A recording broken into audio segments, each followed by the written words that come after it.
mga Momshies! Isang magandang umaga naman po para sa inyong lahat. Isama pa rin po ang inyong lingkod, Ma'am Shishi. And welcome here at Cebu City! At mula nga dito sa harapan ng ating office of the Public Trust o sa City Hall po ng Cebu. And nandito naman po sa kabilang side ang Santo Niño Church. Ayan, the very famous church ng Cebu. Kasama ang Magellan's Cross. So first time po natin dito. So tingnan natin ang Magellan's Cross. Okay.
Mula po dito sa entrance ng Cebu, Santo Niño, is napakarami natin. Gulat ako kay Kuya. Ginulat ako. So may misa ngayon dahil in celebration of our 500 years. So ngayon, kasi natin napakaraming tao ngayon na nandito sa simbahan ng Santo Niño. And now, magtitirik naman tayo ng kandila para sa inyong lahat. Sabayan niyo po ako para sa ating sariling panalangin. And rose again on the third day in accordance with the Scriptures. He ascended into heaven, and is seated at the right hand of the Father. He will come again in glory to judge the living and the dead, and his kingdom will have no end. I believe in the Holy Spirit, the Lord, the giver of life, who proceeds from the Father and the Son, who with the Father and the Son is adored and glorified, who has spoken through the prophets. I believe in one holy, Catholic, and Apostolic Church. I confess one baptism for the forgiveness of sins. At ngayon nandito po kami sa pila papunta sa mahal na Santo Niño sa likod ng kanyang altar. So samahan niyo akong humaplos sa kanyang ribulto at humingi ng ating gabay at sarili natin mga panalangin para sa ating mga sariling intensyon.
That embodies our last offer as grace. For he is the true Lamb who has taken away the sins of the world. By dying, he has destroyed our death, and by rising, restored our life. Therefore, overcome with paschal joy. Every land, every people exalts in your grace. And even the heavenly powers and the angelic host sing together the unending hymn of your glory as they acclaim.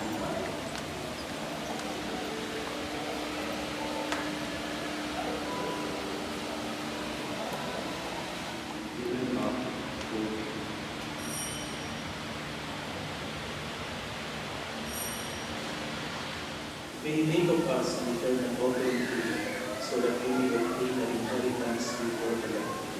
Especially the most blessed Virgin Mary, Mother of God, Saints Monica, Augustine, and Nicholas of Torino, and with all the saints, on whose constant intercession in your presence, we rely for healing. In this sacrifice of our reconciliation, we pray, O Lord, advance the peace and salvation of all the world. Be pleased to confirm in faith and charity your union.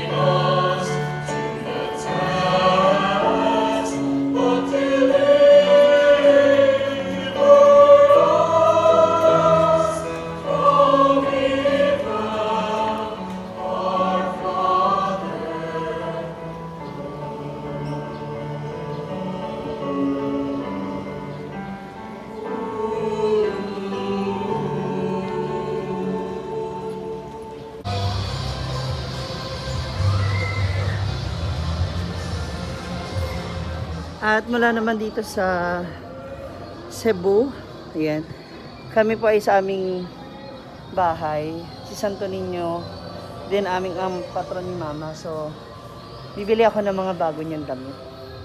Ay po. Damit ni Niño. Anong size? Small, pati nga small. Magkano yung ganyan? 150. Okay, yung Niño ko si ano ha, yung Palaboy? gala. Oo, taray. Oo. Parang ganito. Ganyan. May mga ganyan kang damit? Okay, titingin tayo ng mga damit niya. Maliit. Mga damit po niya. Asan? Asan? Maliit pa dyan. Ito pala, paliit. Yan.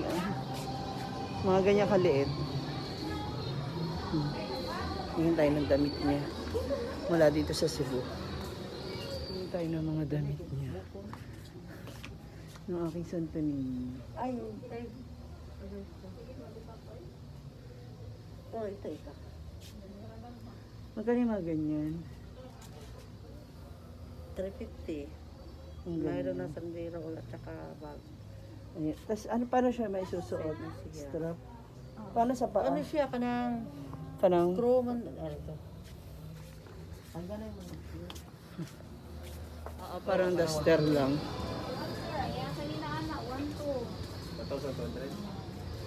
Wala man take ring. Tingnan natin. Ano mga kulay po? Ito rasa. Parang- orange. Parang ganito ba? Tingnan tayo.